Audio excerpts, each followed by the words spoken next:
Canal Patrio, voz e imagen de la sociedad civil.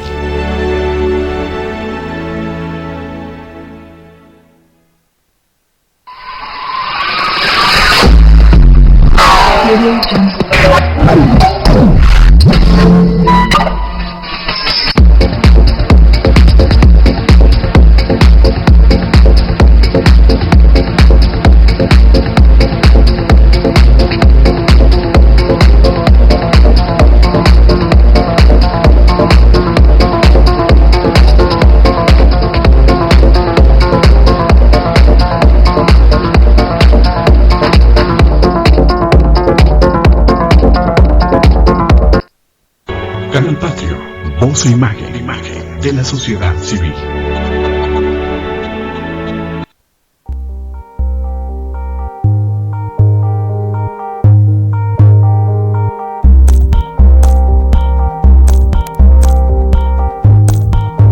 Muy buenas tardes, bienvenidos a su programa Mujeres del Siglo XXI.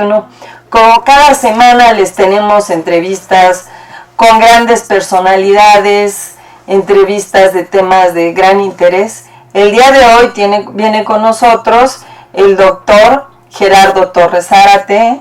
Gracias por estar aquí. Buenas tardes, al contrario, gracias por la invitación. El doctor, bueno, si les digo su currículum me voy a estar toda la hora, ¿no? Él es doctor en arquitectura,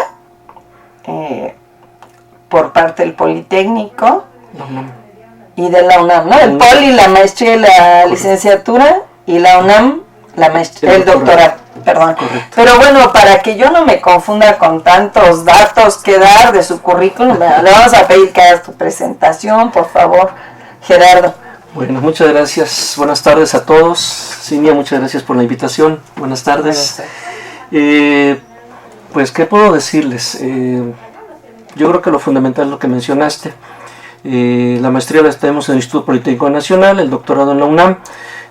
A partir de allí pues hemos estado trabajando en proyectos de investigación en torno al patrimonio cultural y enfocado al patrimonio vernáculo construido. Esto nos ha permitido pertenecer al Organismo Internacional de Monumentos y Sitios, ICOMOS, de la UNESCO, y soy parte del Comité Internacional de Arquitectura Vernácula, también depende del ICOMOS. Miembro del Sistema Nacional de Investigadores también, y pues eso nos ha permitido estar desarrollando trabajos en torno a la vivienda tradicional, la vivienda vernácula del país. Eso es lo que nos ha llevado precisamente a la publicación de los textos que ya conociste, y pues estar difundiendo para su defensa toda esta cuestión patrimonial. Y bueno, te faltó un profesor del Politécnico, de nuestro querido y amado Politécnico. Claro que sí, damos clases allí en la sección de estudios de posgrado de la ESIA, Unidad Tecamachalco, y estamos en los programas, en el del doctorado en Ciencias de la Arquitectura y el Urbanismo, y en la maestría en Ciencias de la Arquitectura y el Urbanismo, y también en la licenciatura de Ingeniero Arquitecto. Ahí estamos. ¿Ya ven por qué les decía que no íbamos a acabar nunca? Toda la hora hablando. Pero el día de hoy lo invitamos para hablar de la publicación de algunos de sus libros sobre arquitectura vernácula. Y para esta entrevista nos acompaña Mirna Bautista. Ella es psicóloga y es integrante de la Asociación de Red de Mujeres Solidarias. Buenas tardes, gracias por invitarme otra vez. Gracias por acompañarnos, y bueno, vamos a platicar. Les voy a enseñar dos de los libros: Cuatro Casas, Vivienda Vernácula, y la arquitectura de la vivienda vernácula. Como ven, nos vamos a enfocar a la arquitectura vernácula. Gerardo, veo que acabas de tener una presentación en Oaxaca, si no me equivoco, de tu libro. ¿Sí? ¿Cómo estuvo esa presentación? Platícanos un poco. Pues voy a abusar un poquito, porque te voy a hablar no solo de esa, sino del antecedente de las presentaciones, que afortunadamente sí quiero resaltar que la labor que hemos estado haciendo apoyados en la editorial ha sido muy importante, debido a que pocas editoriales del país apoyan trabajos académicos. Así es. Es súper complicado. No quiero decir marcas, pero todos conocemos las editoriales que publican algo de arquitectura, y todas enfocadas a libros de autores extranjeros que los traducen y nos los entregan, ¿no? Obviamente la UNAM, la UAM, publican algunos libros de arquitectura, y hemos encontrado un gran apoyo en esta editorial porque sí tiene una línea editorial de publicación de trabajos de investigación académicos de todas las universidades.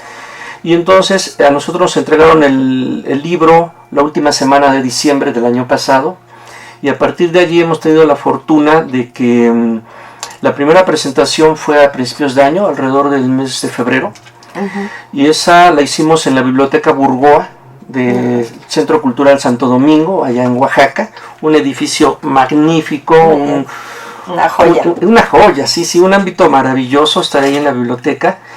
Y esta presentación fue auspiciada entre la Universidad Autónoma Benito Juárez de Oaxaca y la Fundación Alfredo Harp Elú Oaxaca.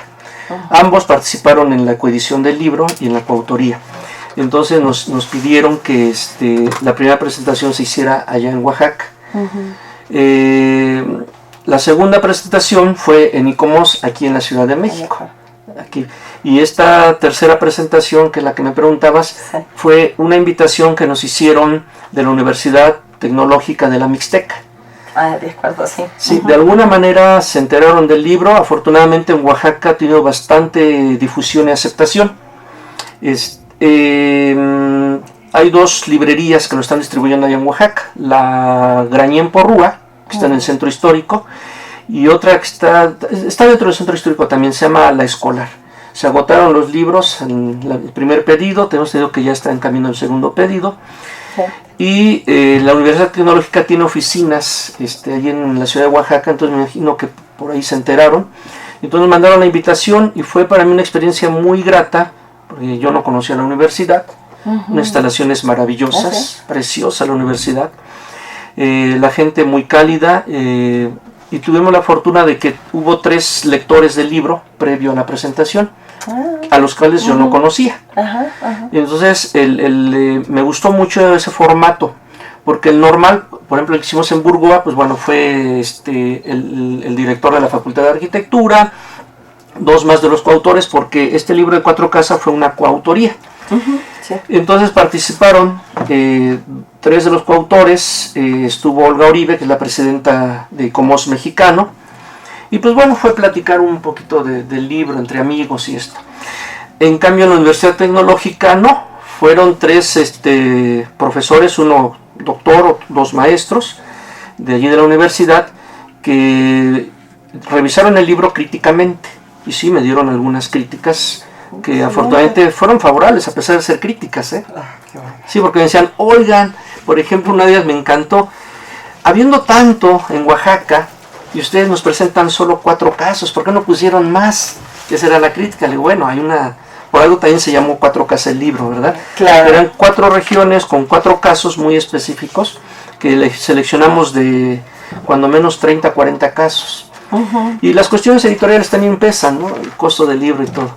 Y entonces fue muy grato el formato, porque ellos leyeron el libro, no solo hicieron un resumen, sino establecieron cuáles eran los valores que habían encontrado y los puntos débiles.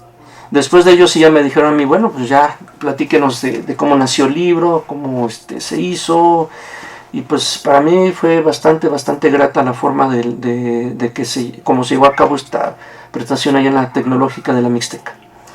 Bueno, pues muy interesante todo. Ya llevas años con esto, no es el primer año que te dedicas a hacer presentaciones. ¿Son 4 o 5 libros los que hasta ahorita 5. 5 libros. Así es. Mira, para que nuestro público sepa qué es la arquitectura vernácula, que ya vi que está bien difícil definir la arquitectura vernácula, y te estoy haciendo una pregunta súper complicada, pero por lo menos hablemos un poquito. ¿Qué es la arquitectura vernácula? Quisiera primero dar un antecedente. Dentro del estudio de la arquitectura tenemos libros clásicos desde la época romana, Vitruvio, por ejemplo. En el Renacimiento tenemos a Alberti y a Palladio. Ya después del siglo XVIII, XIX, pues, te fue trayendo muchos más, siglo XX no se diga. Gente que ha tratado el tema de la arquitectura, analizando sus partes, su forma, su proporción, las condiciones del clima, cómo afectan en el edificio, etc. Pero ninguno de ellos trató jamás a esta arquitectura que llamamos ahora vernácula. Hasta la primera mitad del siglo XX es cuando aparece el término, acuñado por Bernard Rudowski, un arquitecto que recorrió varios países y le llamó la atención esa arquitectura que no estaba considerada dentro de lo académico, esa arquitectura que no se hablaba en los libros. ¿Cuál? La que encontramos en las provincias, la que encontramos en las comunidades rurales alejadas, y que generalmente son vivienda. Hay otros géneros, pero generalmente es vivienda. Nosotros en México tenemos una riqueza enorme, enorme. El estado que tú quieras vas y dices maravilla y media, ¿no? Vemos en las comunidades rurales viviendas de adobe, de bajareque en sus muros, cubiertas de techos a dos aguas con teja, con palma. Esas edificaciones son las que llamaron la atención de Rudowski. Hizo una exposición en Nueva York que se llamó La arquitectura sin arquitectos. Eso es lo que te iba a decir, son arquitecturas sin arquitectos. Efectivamente. Y de allí una cuestión de debate que aún hoy en día, siglo XXI, muchos arquitectos no reconocen a esta como tal porque no la hizo un arquitecto. Claro, entonces no es arquitectura. Yo creo que esa es una pose demasiado elitista. Y precisamente este segundo libro que tú nos hacías favor de presentar, La arquitectura de la vivienda vernácula, con toda la intención lleva ese título. Claro. Que vean que la vivienda hay una arquitectura en esa vivienda que es tradicional. ¿Qué sería la arquitectura vernácula con este antecedente? Es aquella que en primer lugar utiliza de manera pragmática, única y exclusivamente los materiales que existen en la región. No trae materiales de otro lado. O sea, por eso decía de manera pragmática, resuelven el problema de edificar con lo que tienen a la mano.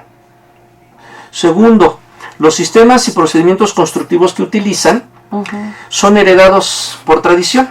Por siglos. O sea, sí, siglos y siglos y siglos. De hecho, una de las definiciones más precisas que existen es la de nuestro amigo Francisco Javier López Morales, que lo damos hace un rato de él. Sí. Y él dice en su libro de la arquitectura vernácula en México, la arquitectura vernácula es aquella que nació de un lento y decantado proceso histórico y que ha amalgamado culturalmente elementos africanos, árabes, europeos y prehispánicos. Claro. En México esa es una de las cosas más ricas que hay en la vivienda vernácula del mundo. La de México tiene esas 4 influencias culturales, lo cual la hace todavía mucho más rica. Y entonces decíamos como características para identificar qué es esa arquitectura. Es la arquitectura hecha por las comunidades tradicionales que han ido heredando esa sabiduría del manejo de la tierra, de la palma, del árbol, de la roca, de la cal, por siglos y siglos, y que por ser tradicional la van heredando a sus hijos, a sus nietos. No hay planos, nunca se han hecho planos de vivienda. Bueno, ahora ya los académicos es parte. Aquí sí hay planos. Sí, ahí hay planos ya. Digo, es para difundir cómo es esa arquitectura. Pero ellos no, ellos simplemente aprenden haciéndola.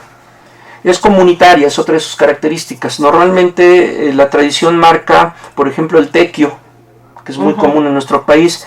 Sí. Pues ¿saben qué? Vamos a trabajar todos para hacer la casa de este compadre, de este amigo, de este pariente. Y todos colaboran de alguna manera. Si es de adobe, pues bueno, metiendo los pies ahí en la arcilla o haciendo bloques, o las señoras preparando alimento, claro, comprando la cerveza, en fin. Cuidando a los niños. Exacto, ¿no? Sí, y es comunitaria, es participativa. Sí. Y entonces precisamente dijiste algo bien interesante, los niños desde ahí empiezan a saber. Claro.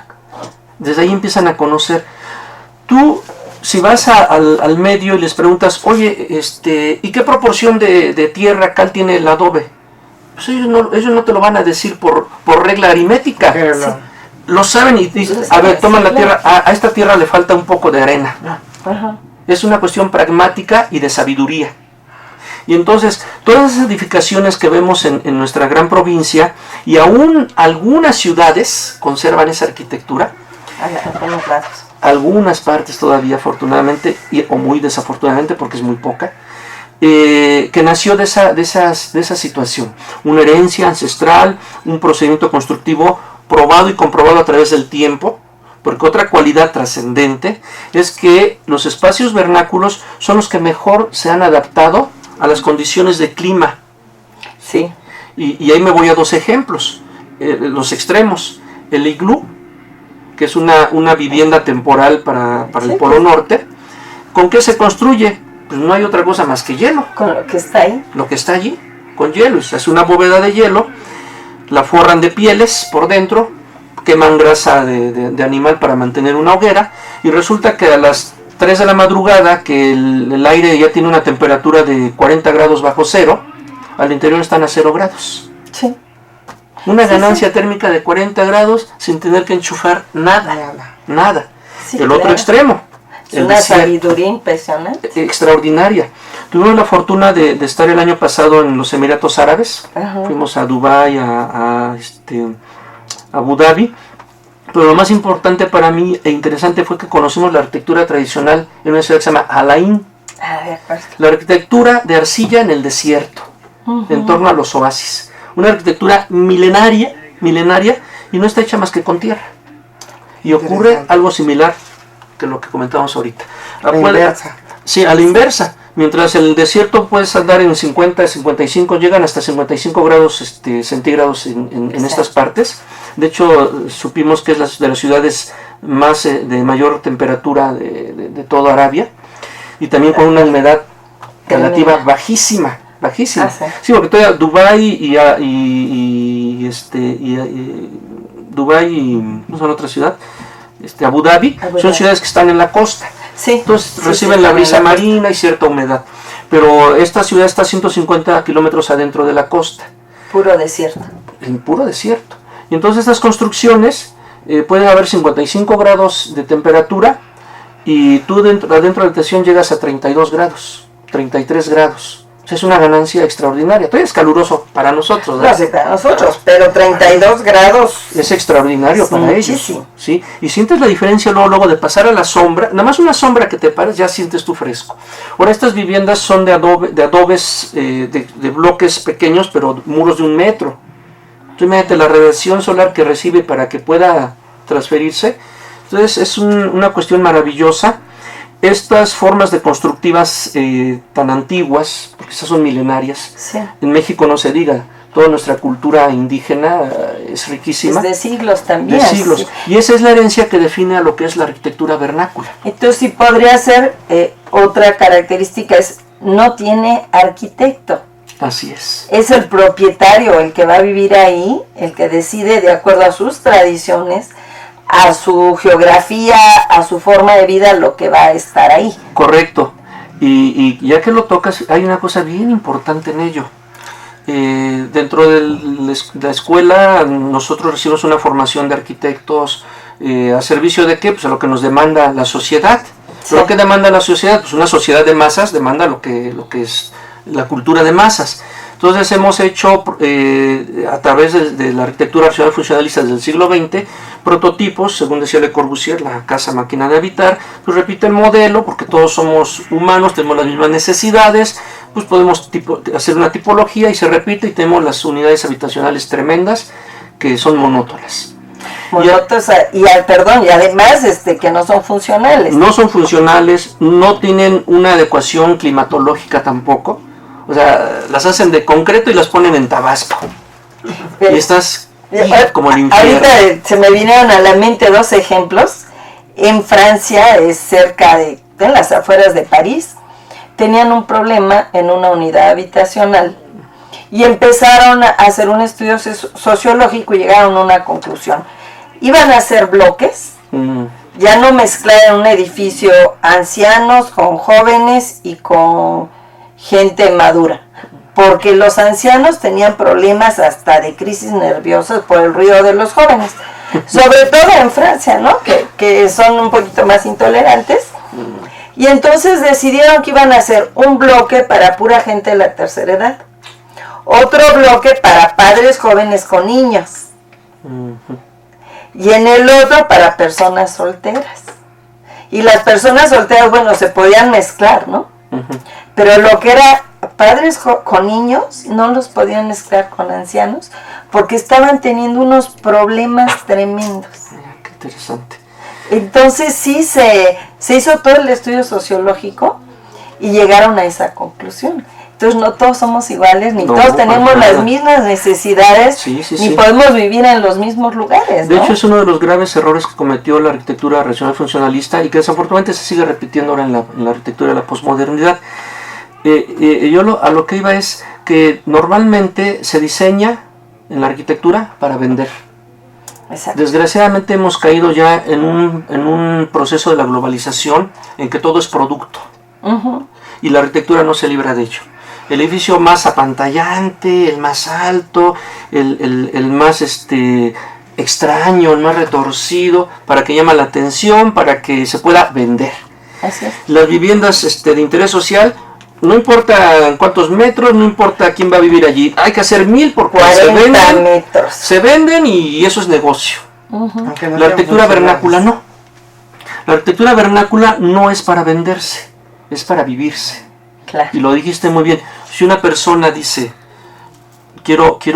necesito un lugar para vivir, a través de la sabiduría milenaria y el conocimiento de todos estos procesos, hace su casa comunitariamente y es para eso, para quedarse a vivir, no para poderla vender. Y es una de las grandes diferencias con la contemporaneidad de nuestra arquitectura.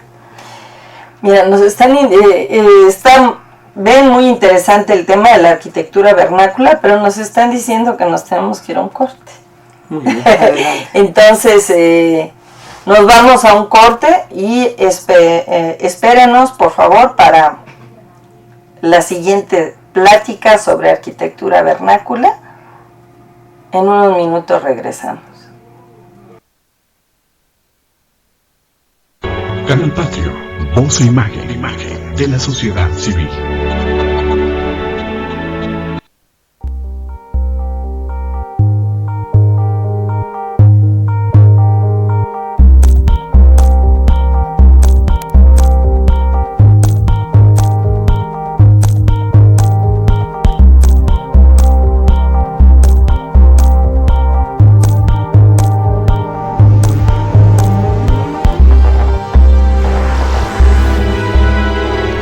Canal Patrio, voz e imagen de la sociedad civil.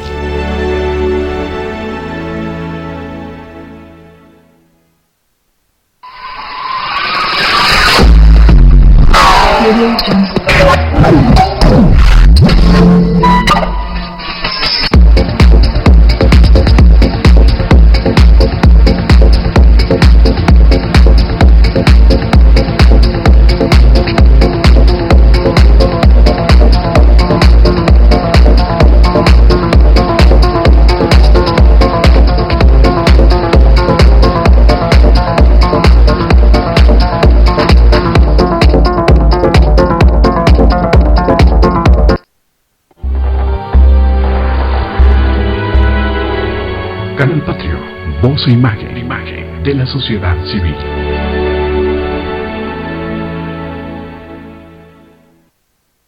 Canal Patrio, voz e imagen de la sociedad civil.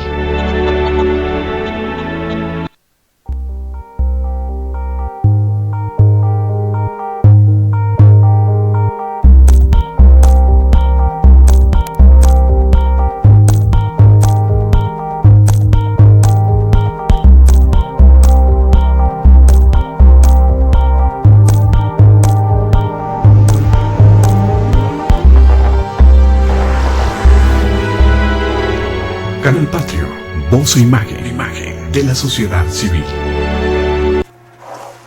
No, aquí continuamos con el doctor Gerardo Torres, con la licenciada Mirna Bautista, hablando sobre la arquitectura vernácula.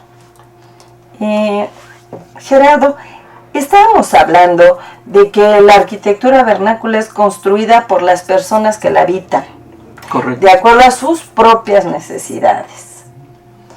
Pero esta arquitectura, que además viene de una tradición, se va construyendo no solo de acuerdo a las necesidades, sino de acuerdo a las tradiciones, la cultura y el simbolismo de cada pueblo, porque, bueno, sobre todo en México estamos hablando de un pueblo en donde hay por lo menos 56 idiomas distintos, que ya no digo las etnias, ¿verdad? Sí. Entonces un país tan rico en etnias, tan rico en cultura, ¿cómo se va haciendo o dividiendo estas construcciones de acuerdo al entorno cultural, geográfico y tradicional o ritual? Esa es pregunta del examen de doctorado, sí. O preguntas de los que no sabemos. Muy buena. No, fíjate que precisamente este otro libro que mencionábamos de la arquitectura vivienda vernácula, presentamos ahí hallazgos bien interesantes en torno a uno de los factores que no se habían estudiado en lo vernáculo. El estudio de lo vernáculo, te decía, inicia a mediados del siglo pasado. Uh-huh. Se hace fuerte a la altura de los años 80. Y a partir de ahí ha habido varios estudios ya en el mundo, pero generalmente son descriptivos y relacionados con el medio físico. Así es. Uno de los aspectos que solo se habían mencionado, para variar, por Francisco López. Tenía que ser. Sí, tenía que ser. Él hizo un estudio en la vivienda maya, allá en Yucatán, de cómo a partir de la vivienda había una serie de actividades de los habitantes en torno a su relación con el cosmos. Así es. En Día de Muertos, por ejemplo, de hacer un camino litúrgico, de ir hacia un punto, regresar hacia el otro. Y entonces, basado en eso, desarrollamos este trabajo que nosotros le denominamos aspectos simbólicos de la arquitectura vernácula. Y a través de ello explicamos cómo se estructura el espacio virtualmente a partir de esos actos litúrgicos. Así es. Y resulta que, por ejemplo, la casa se reduce al aposento, al cuarto grande, a la casa redonda, como le llaman. Y hemos encontrado que los diferentes grupos étnicos de los que hemos estudiado, cada uno tiene sus propios rituales, aunque todos confluyen en algo. Y hay una influencia muy fuerte de la cosmovisión prehispánica.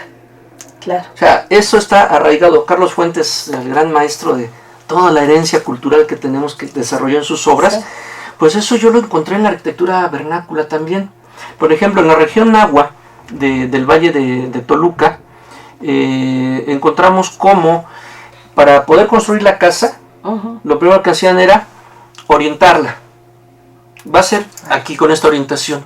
Y entonces hacían la cepa, la excavación, y arrojaban monedas en cada esquina. O una estampa de un santo. O traían al padre que echar agua bendita en cada esquina.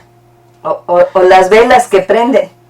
A mí me tocó ver cómo prenden velas en cada punto cardinal. O veladoras. Sí, veladoras para ofrecerlo a los dioses de cada punto cardinal. Así es. No lo dicen abiertamente. Exactamente. Pero sí son ofrendadas a los dioses. Lo que encontramos, por ejemplo, en Cuixtlahuaca, en Oaxaca, en la zona mixteca, es que agarran en una estampita de San Miguel Arcángel, la meten en el frasquito y la entierran en la esquina.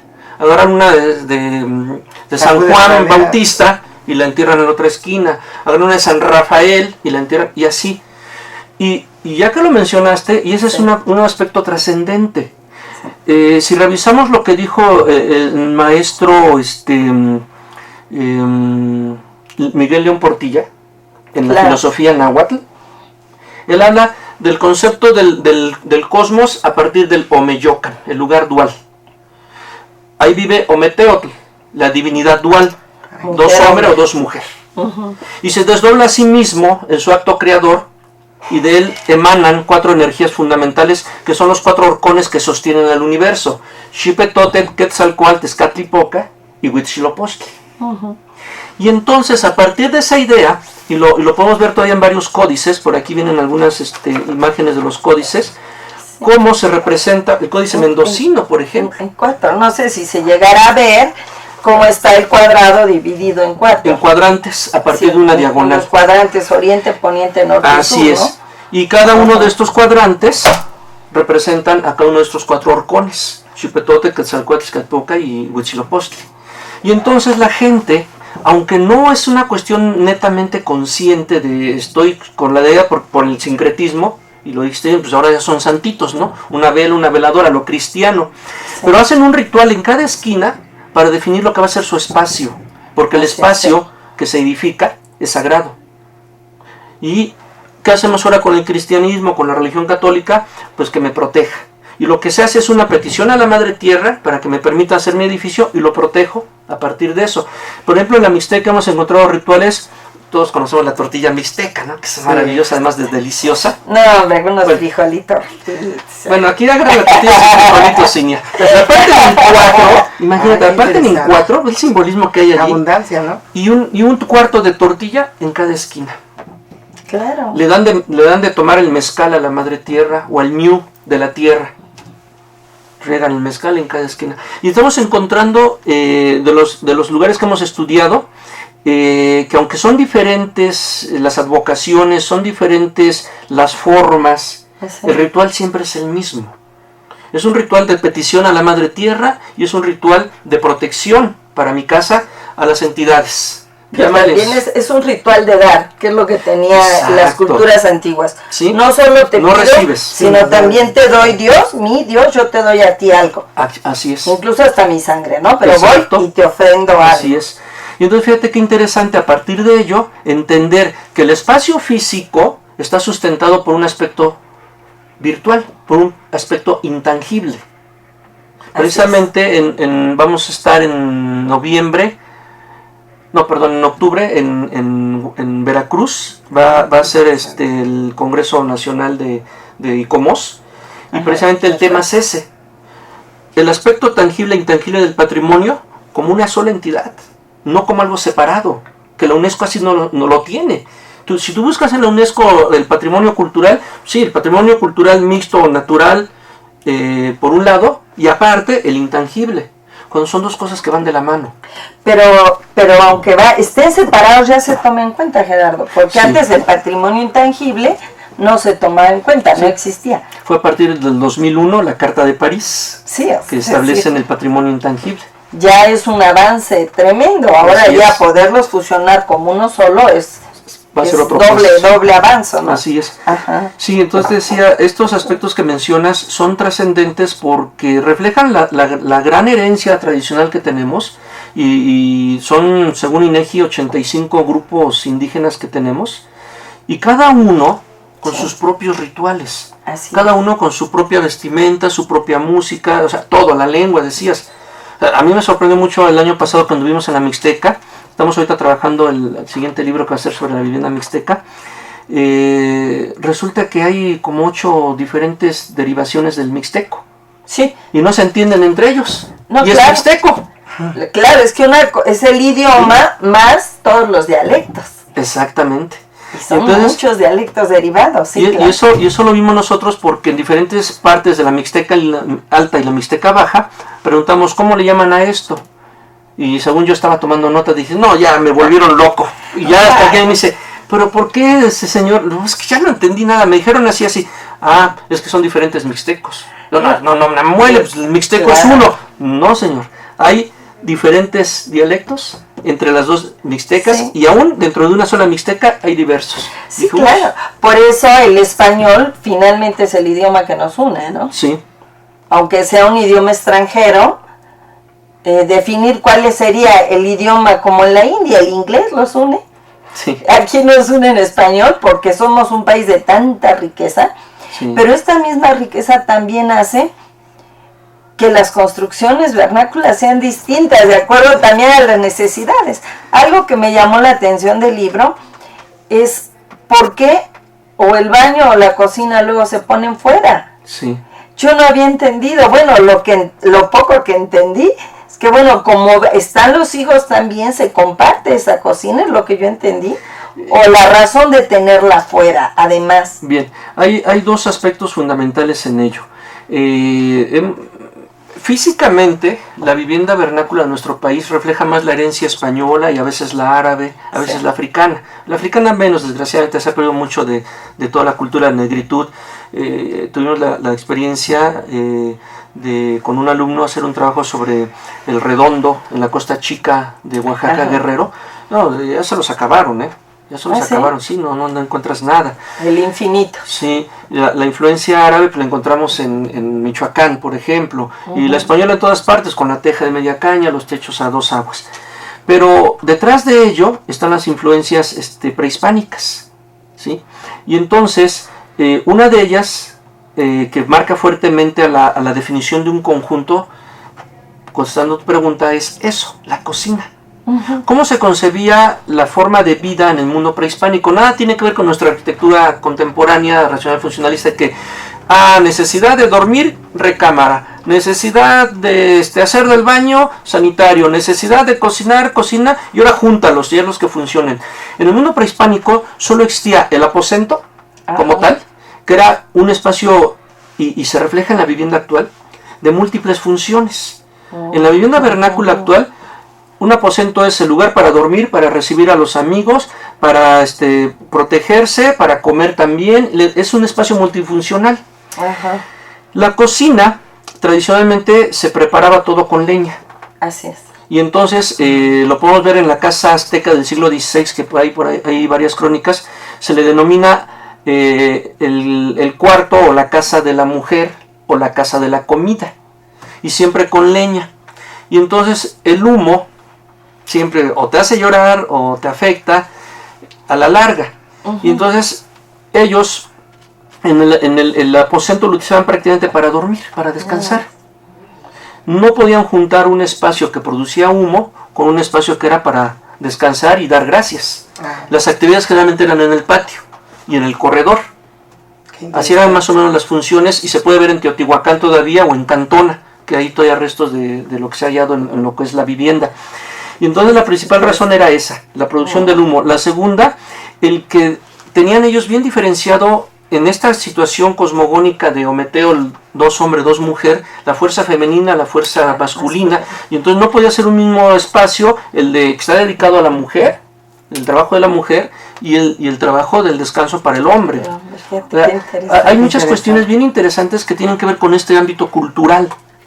¿Sí? Y entonces por esa razón se separaba la cocina. En cuanto al sanitario, es bien curioso porque la mayoría de las viviendas tradicionales no tienen sanitario. Era una actividad que se hacía en la milpa, en el campo, sí. En el campo, al aire libre. No había problema. Ahora hemos llenado nuestras comunidades rurales de letrinas. Esa es la gran solución que se ha dado. Hemos llenado los países. Bueno, sí. Perdón. Sí. Y entonces, pero todavía dentro, es muy curioso ver esta situación culturalmente, porque ponemos las letrinas como programas de gobierno, como buenos arquitectos. No, pobre gente, ponle un baño. Y a pesar de eso la gente dice, no, mi baño acá y mi casa donde yo duermo acá. Sí, los baños siguen afuera. Siguen afuera. Claro, ahora ya con la influencia cultural, desgraciadamente, y lo digo así tristemente, en el ámbito de la preservación del patrimonio, no, a veces ya llegas a una casa que ves de bajareque con techo a 2 aguas y adentro dividida recámara, comedor y baño. O sea, ya replican el patrón urbano de las ciudades. Sí. Y además otra cosa, ¿no? Que en este tipo de viviendas no solo es para vivir, sino es para trabajar. Correcto. La vivienda es el taller, es donde se hace la artesanía, donde se hace la madera, donde se hace el barro. Es una forma de vida también. Tradicionalmente y antiguamente es algo que se ha ido perdiendo. Sabemos que el campo mexicano cada vez produce menos, por eso hay tanta migración. Sí, tremendo. El patrón tradicional, hasta esta parte tan triste de tanta gente emigrando, era que la vivienda estaba donde se siembra. Así es. O sea, el lugar de trabajo que me da vida, que me alimenta, ahí mismo vivo. Y entonces hay cosas bien interesantes. Por ejemplo, en la región Nahua del centro de México se construyen los incolotes al centro del patio. Y entonces viene la época de la cosecha y se hace un ritual para darle gracias a la madre tierra que ya fue fertilizada, ya me dio el alimento y ha abierto la mazorca. Yo creo que mucha gente conoce los cuexcomates, que en Morelos son, todavía es el último rincón donde los podemos encontrar, sí. Tristemente cada vez menos, pero todavía los podemos encontrar ahí en Yecapixtla, toda esa región.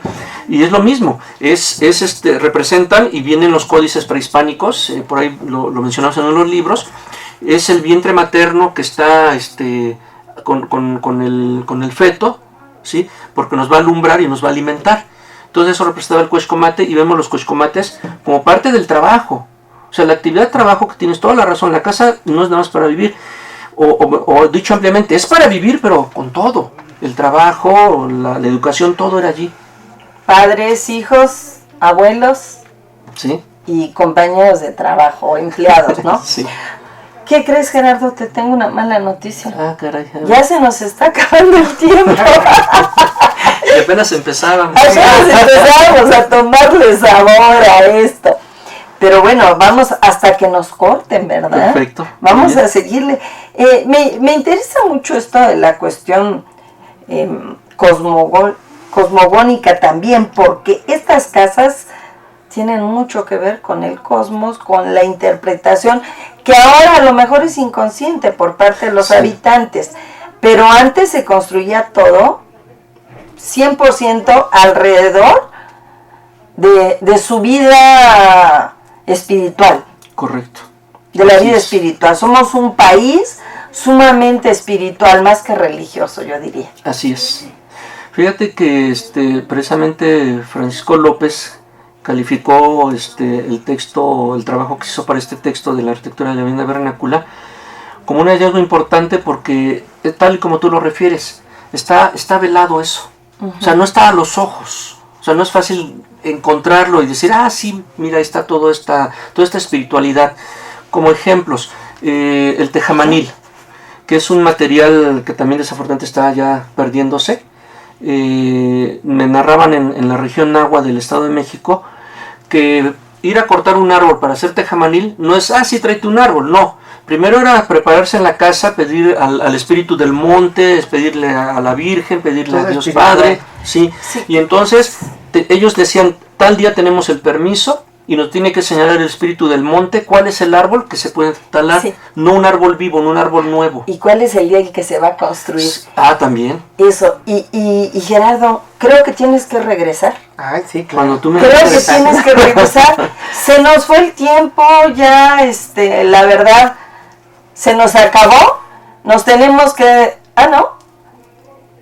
Se nos acabó esta hora, estos instantes. Regresamos en unos minutos con el mismo tema de la cuestión espiritual en nuestra arquitectura vernácula.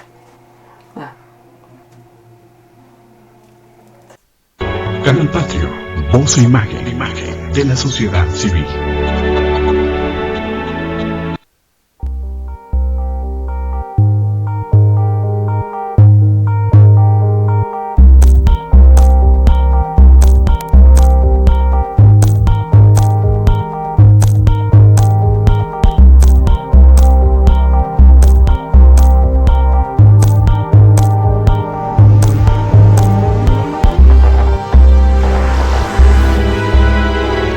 Canal Patrio, voz e imagen de la sociedad civil.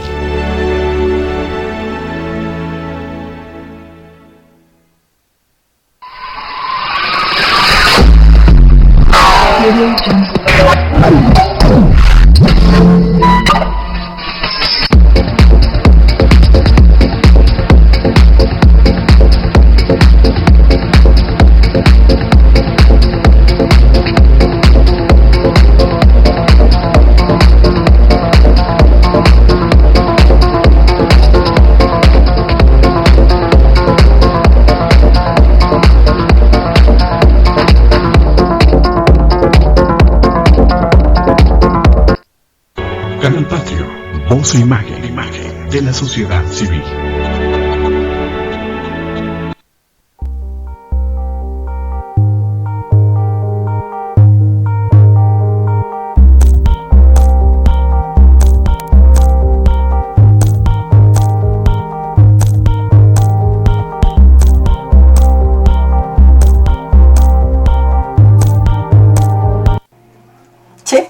continuamos con el doctor Gerardo Torres y la licenciada Mirna Bautista. La licenciada Mirna Bautista, que nos acompaña en este momento, ella forma parte de un comité de apoyo a los indígenas. En este comité, bueno, se está haciendo un trabajo muy interesante de cómo ayudar a las comunidades más desprotegidas.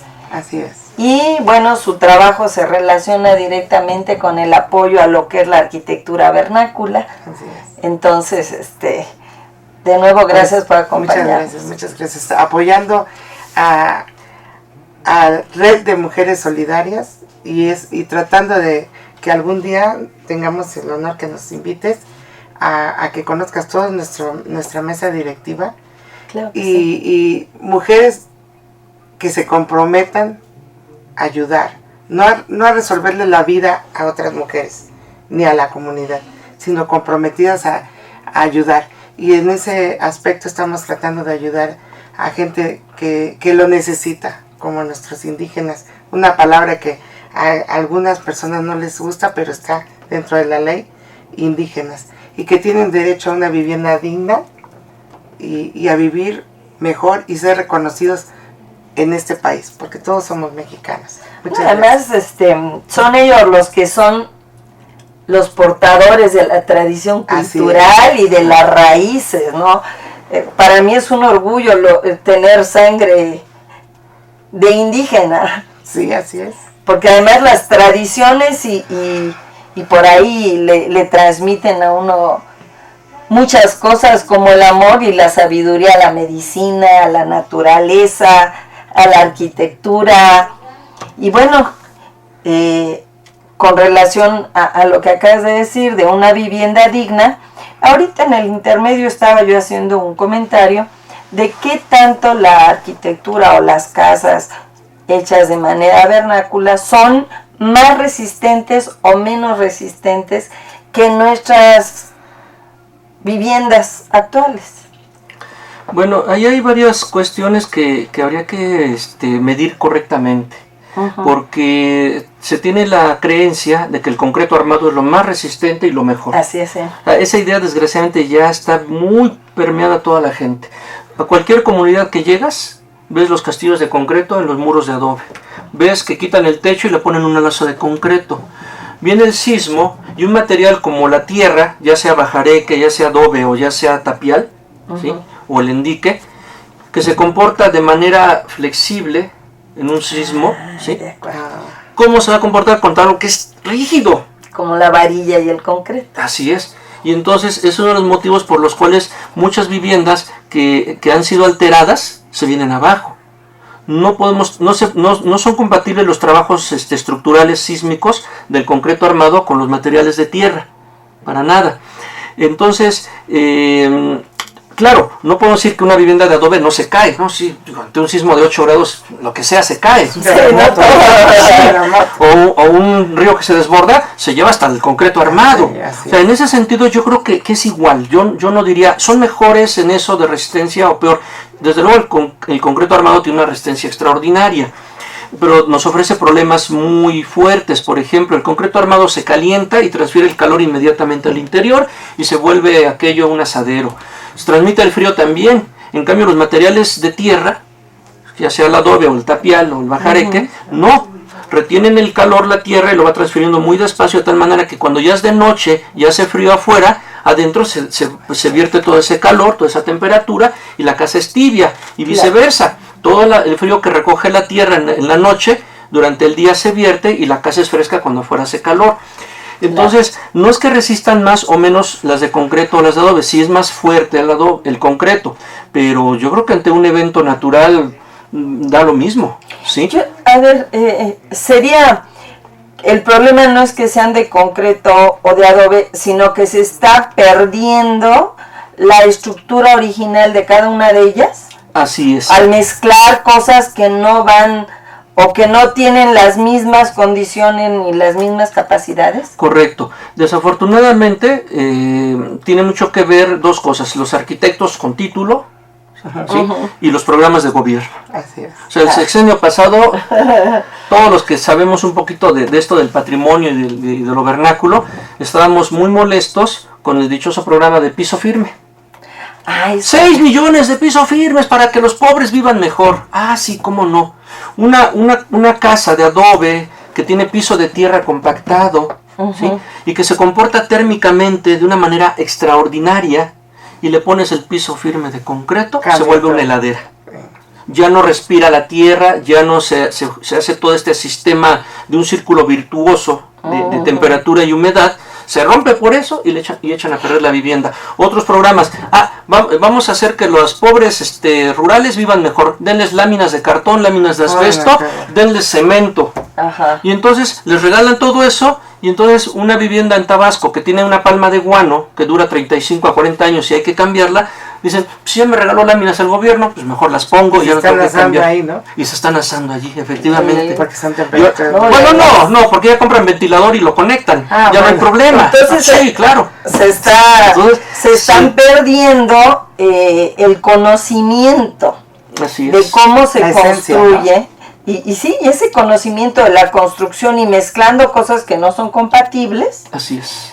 Y bueno, aquí una pregunta con lo que dijiste del piso firme.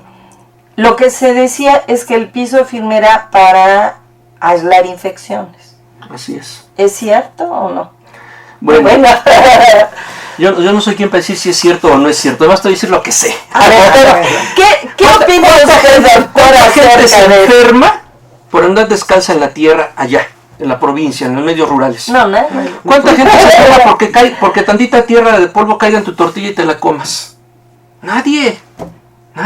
Pero ¿cuánta gente se enferma por pisar aquí en un departamento? Aquí si pisas el concreto y dices, está re frío, ya te sientes enfermo, respiras smog, te comes un taco en la calle y contaminación. Yo nunca he visto un estudio médico que demuestre esa afirmación. Hay quienes lo dicen, ¿sí? No, sí, pobre gente, se enferma mucho porque anda descalza, porque está el suelo, porque cocinan con leña. Digo, es la gente más sana del mundo. ¿Cuántos años vive una persona de provincia? No sé. Bueno, ¿Cuántos vivimos nosotros? Son más sanos, y aquí de lo que estábamos hablando de cuestiones intangibles, Sí. por decirlo de alguna manera.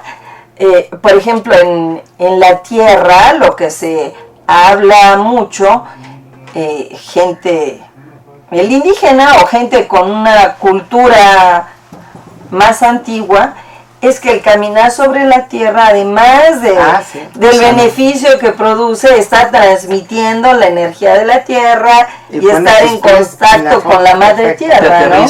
Sí, así es. Sí, de hecho, muchos de los rituales que yo he podido observar se realizan siempre en cuestiones de danzas, haciendo círculos, descansos, viniendo, pero siempre es la cuestión con la tierra, y no por eso se enferman. Sí, y otra cosa, ¿no? Bueno, tú lo debes de saber, además tú lo sabes, porque tú fuiste de las personas que me llevó a aprender un poco de esto. Cómo el magnetismo de la Tierra en los edificios se va perdiendo. El libro clásico para los jóvenes que se forman en la arquitectura es el Neufer, que ya es más anciano que nada. Y aún en el mismo Neufer, que es un libro alemán, ¿sí? En la página 18 a la 20 viene ecobiología, le llaman, me parece. Y habla de las líneas Harman y las líneas Curry. Exacto. Y entonces han hecho experimentos en toda Europa. ¿Cómo elimino los cruces magnéticos de Harman, Curry o venas de agua, etcétera? Porque dañan al ser humano, ¿no? Y hicieron experimentos con capas de plomo. Y resulta que lo acumula, pero de repente lo suelta, entonces te enferma más. Y resulta que uno de los materiales que no lo desvía, no lo absorbe, simplemente lo desaparece como si fuera acto de magia. ¿Sabes cuál es? El petate. Durmiendo en un petate no tienes problemas con líneas Harman ni líneas Curry, de veras. Y eso a través de la radiestesia lo puedes checar. En mi tierra hay mucho petate. Tú puedes checar donde haya líneas Harman Curry con tu péndulo, pon el petate y vas a ver. Interesante. Sí. Un techo de palma de guano que se calienta, ¿qué te puede estar produciendo? Pon una lámina de asbesto y ¿qué te produce? cáncer.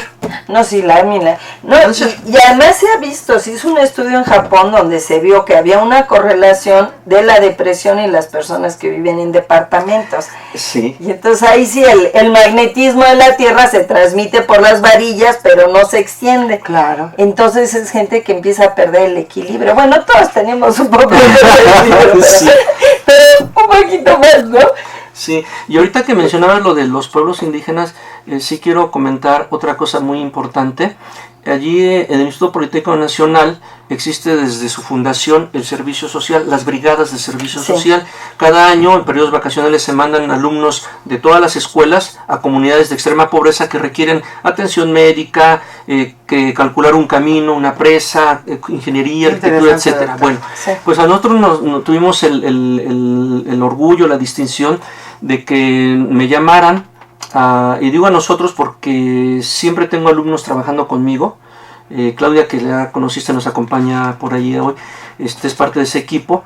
Nos dijeron, queremos que vayan a la reunión de la CDI, la Comisión Nacional de Desarrollo de Pueblos Indígenas, porque ya se quejaron que todas las viviendas que le está dando FONAPO son cuartos de 3x3 o de 250x250 de bloque de concreto con lámina de asbesto, y eso nada tiene que ver ni con su cultura y son espantosas. Eso es parte que le decía la licenciada nuestra ayuda, porque ellos no son tomados en cuenta, no, bueno, no los escuchan.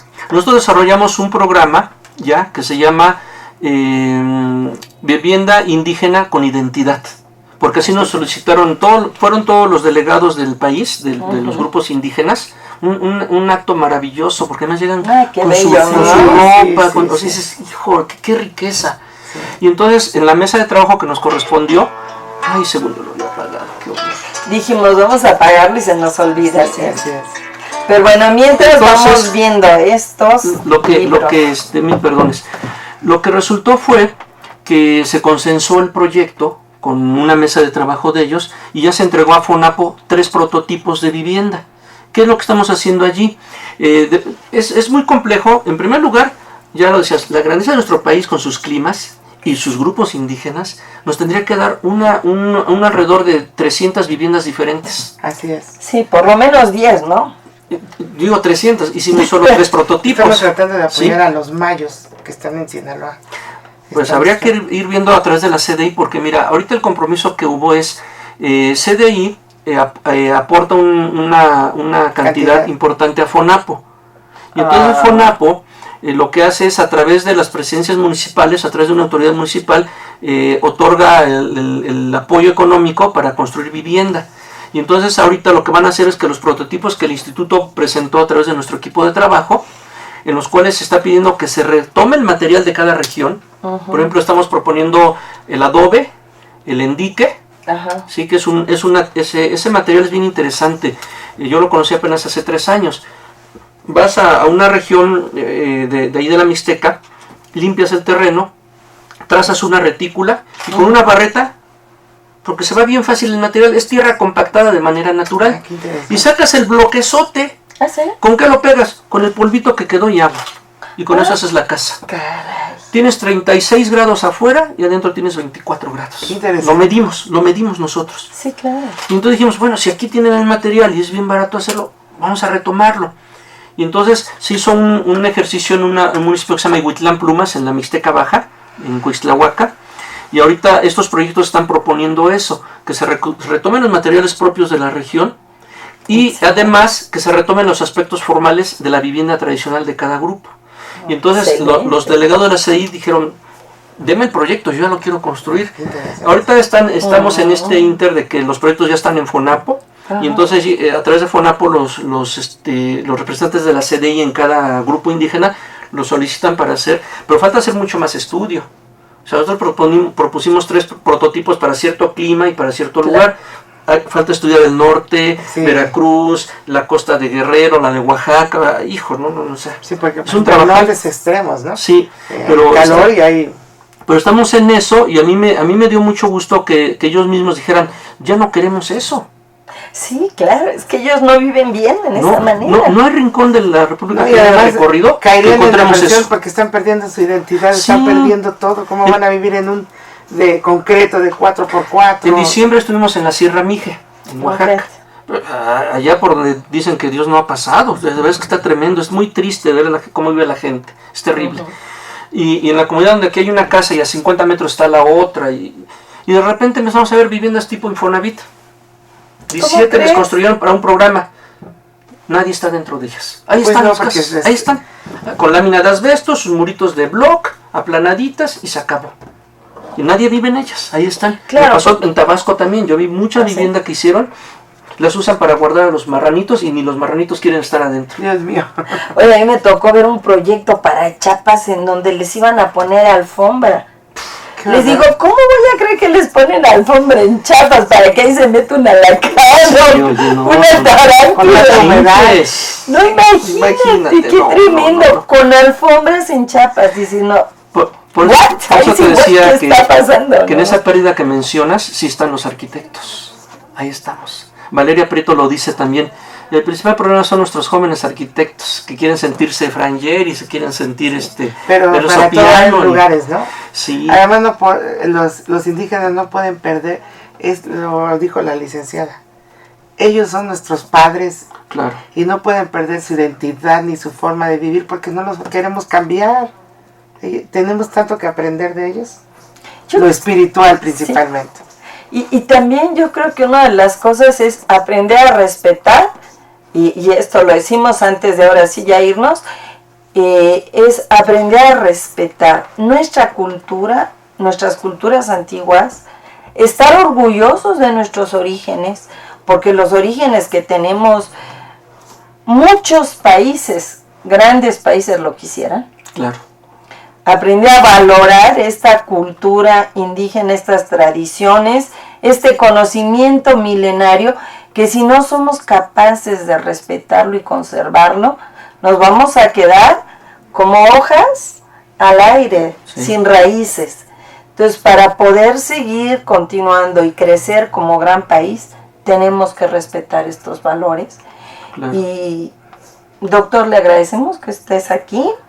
Mirna, gracias por tu asistencia. Gracias. Y nada más unas palabras de despedida para... Híjole, voy a ver muy... comercial, un pequeño anuncio, ¿no? No importa, bueno, adelante. 4 Casa Vivienda Vernácula es el libro más reciente. Hace un rato mencionabas lo del trabajo y lo quiero traer a colación nuevamente porque este libro trae entre los 4 casos que se presentan un análisis del espacio del trabajo del mezcal, el Matatlán, que es la tierra del mezcal ahí en Oaxaca.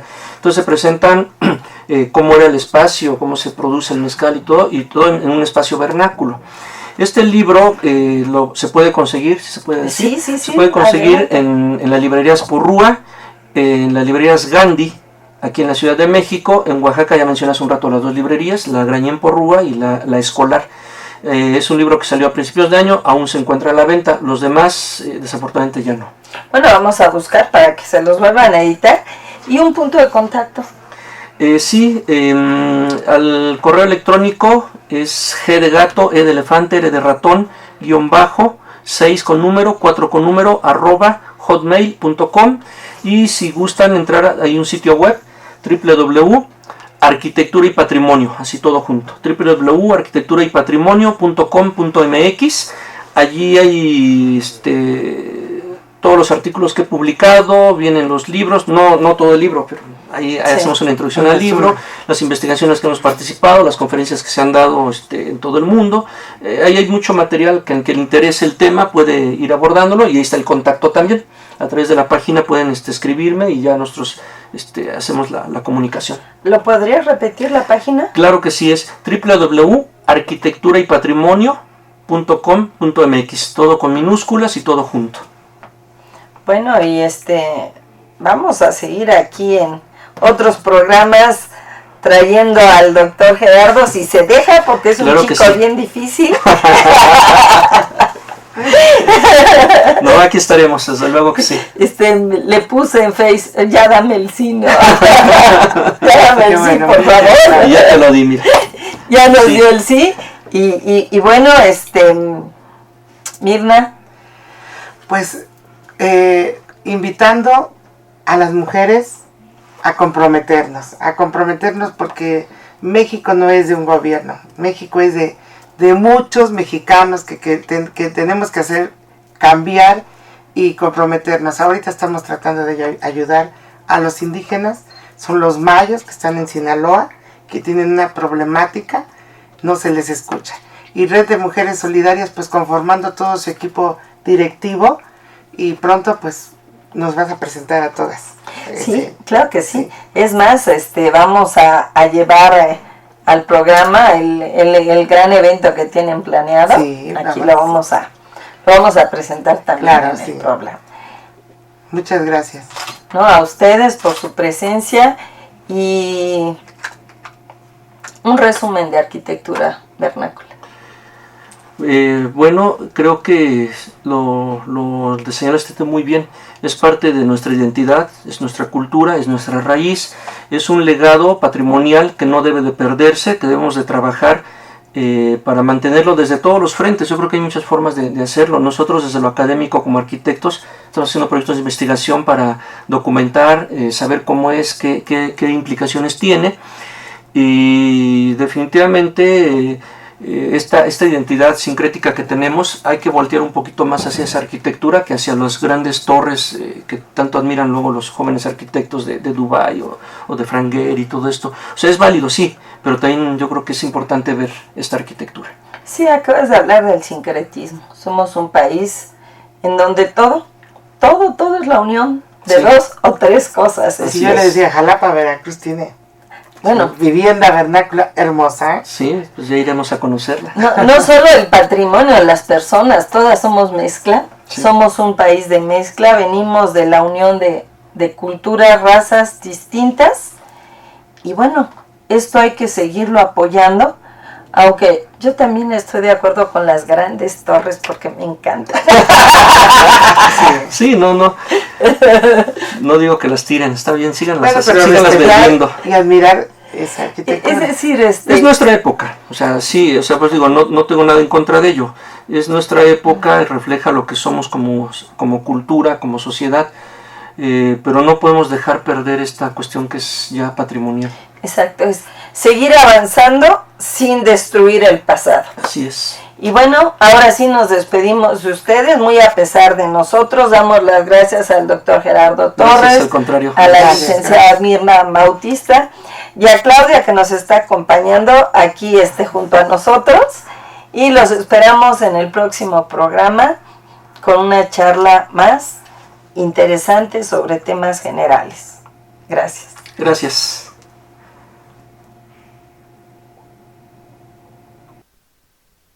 Canal Patrio, voz e imagen de la sociedad civil.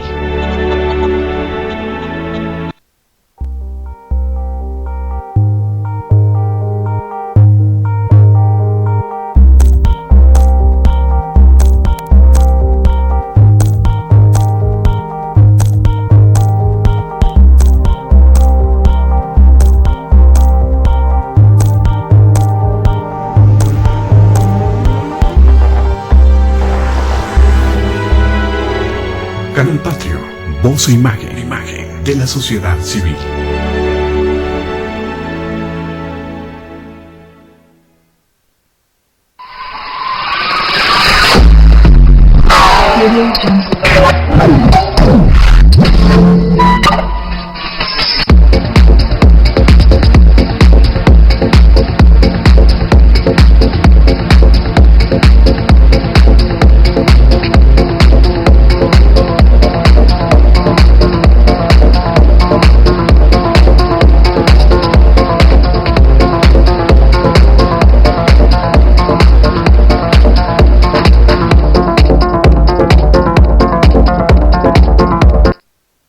Canal Patrio, voz e imagen de la sociedad civil.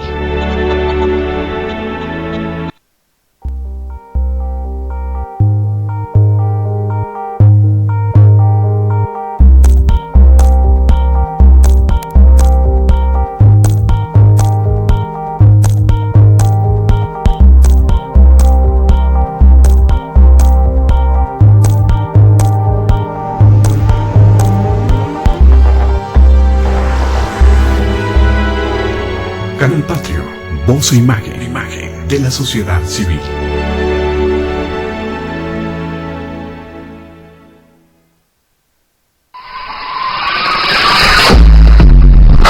Audio Jungle.